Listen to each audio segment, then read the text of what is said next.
Hello, grade 9 students. In this video, we're going to talk about digestion chapter. We will be summarizing the whole digestion chapter. Okay, let's start. So, chapter 1, activity 1, our food. What do we eat? What are the different types of food that we eat? Who doesn't like food?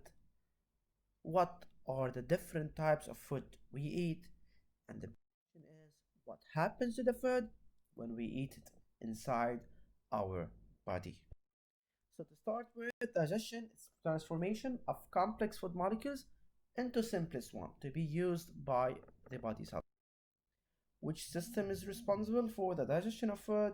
Sure, it's the digestive system, including different organs, the mouth. We have, for example, the stomach. We have the small intestine, the large intestine, and what are their function? We will discover. Let's start first. Digestive system is divided into either digestive tube or digestive glands. So digestive tube, they are organs through which the food pass, whereas the digestive glands, they were organs through which food does. Organs of the digestive tube, they are mouth, esophagus, stomach, small intestine, large intestine, and finally the anus, where excess food is excreted in the form of waste. Whereas digestive glands, they are salivary glands, gastric glands, pancreas, liver, and intestinal glands. So what is the function of the digestive glands? They secrete digestive juices into their site of digestive glands, their juices, and their site of action. Salivary glands are known to secrete saliva, where inside the mouth, where the pH is neutral, meaning that the pH is equal to 7. Whereas gastric glands, they secrete gastric juice, where in the stomach, where the medium is acidic and the pH is less than 7. Pancreas secretes pancreatic juice. Liver secretes bile.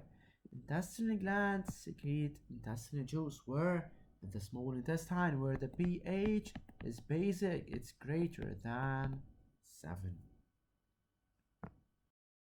So let's start with the complex definition of digestion. Digestion is the set of chemical and mechanical digestion and transformations of complex and large food molecules into simple nutrients. These nutrients, they are going to be used by the body cells to produce the energy needed to perform the cellular activity, where complex food transformed into nutrients. So before moving into activity 2, you have to keep in mind that digestive juices, all of them except bile, they contain enzymes. What are enzymes? They are biological scissors that cut, that break down, that transform, that digest, and that hydrolyze food. All of them, they have the same making, breaking down food into smaller pieces. So enzymes, they are biological catalysts. They increase the speed, or they speed up the chemical reaction without being consumed at the end of the reaction. Chapter 1, Activity 2, Chemical Transformation of Food. So in this experiment, we have two tubes, A and B. Both of them, they are placed in a water bath as shown here at 37 degrees Celsius. Both of them contain cooked starch, and both of them, they are placed at 37 as I said, and only tube A contains small amount of fresh saliva. Saliva contains the enzyme salivary amylase that works on starch. So at the beginning, both of them, they give blue color with iodine solution, meaning that we have starch. And with filling, we have blue color. This is a negative result with filling. There is no reducing sugar.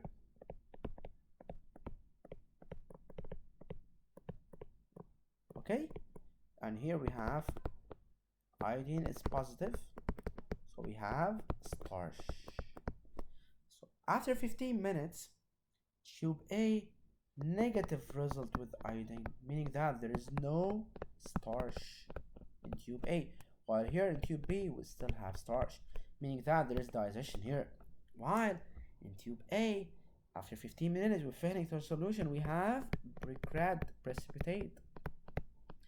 Brick red precipitate, meaning that this is a positive result, and we have reducing sugar. Okay, so digestion occurs in this tube. Chapter 1, Activity 3, Enzymes, Agents of Digestion. So what are the conditions needed for the proper functioning of the enzymes?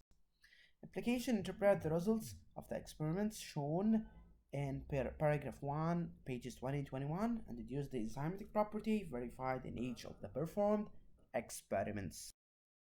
First, we have this experiment. We have two tubes A and B. Both are placed in a water bath at temperature 37 degrees Celsius. Tube A contains cooked starch plus flesh saliva that contain the enzyme salivary amylase that work on starch. While in tube B we have albumin, which is protein, and albumin of an egg, and fresh saliva that contains salivary amylase that works on starch. So here salivary amylase, it doesn't work on protein, it works only on starch. And this explains that after 1 hour, Fehlen test gives brick red precipitate, meaning that it's positive. So starch is transformed into reducing sugar. Whereas a Byret test gives a positive result, gives the violet color, meaning that it's positive. So there is no digestion. So after adding fresh saliva to the starch in tube A, the result is brick red precipitate with Fehling test. This indicates the presence of reducing sugar, were obtained from transformation of starch and the presence of fresh saliva. Whereas after adding the fresh saliva to albumin in tube B, the result is violet color with Byret. This indicates the presence of proteins and or polypeptides and not transformed by the fresh saliva.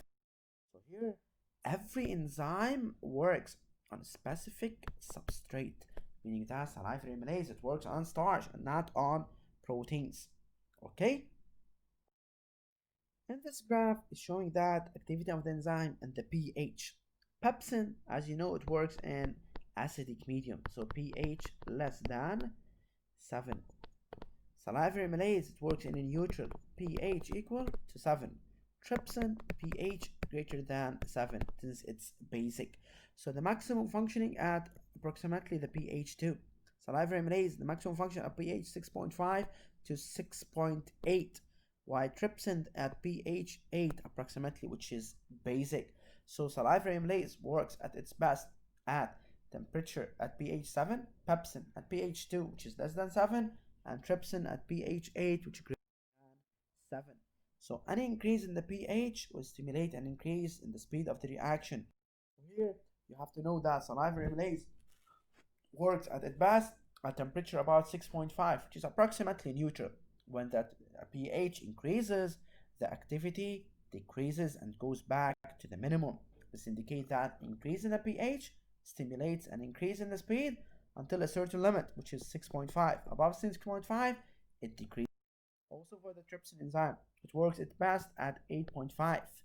Okay, above 8 or 8.5, it also decreases.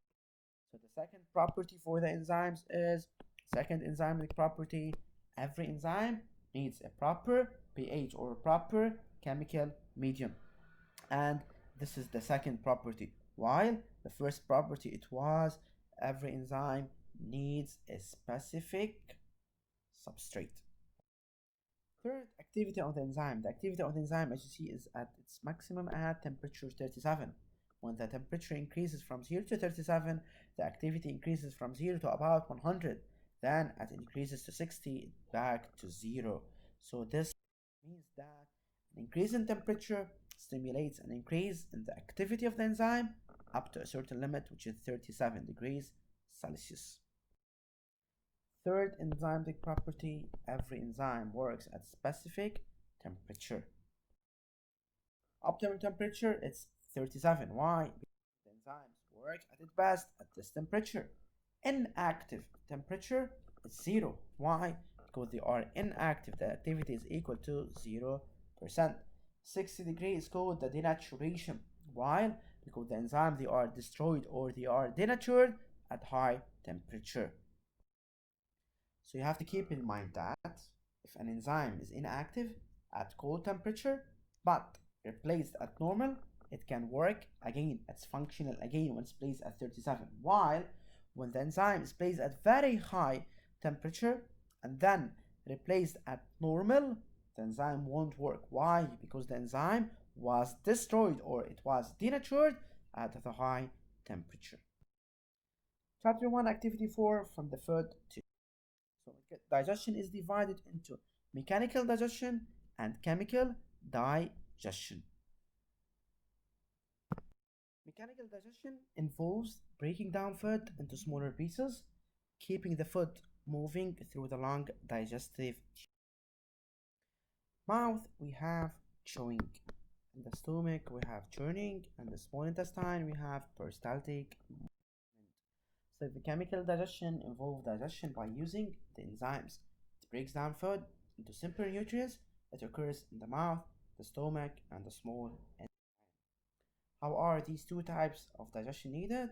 We have mechanical digestion facilitates the chemical one and allows it to finish.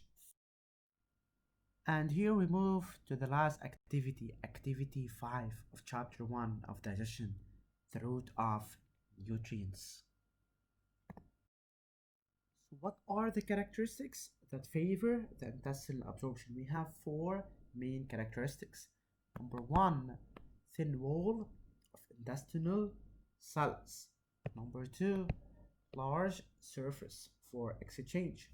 Number 3, it's highly vascularized, rich in blood and lymphatic vessels. And number 4, it's moisture.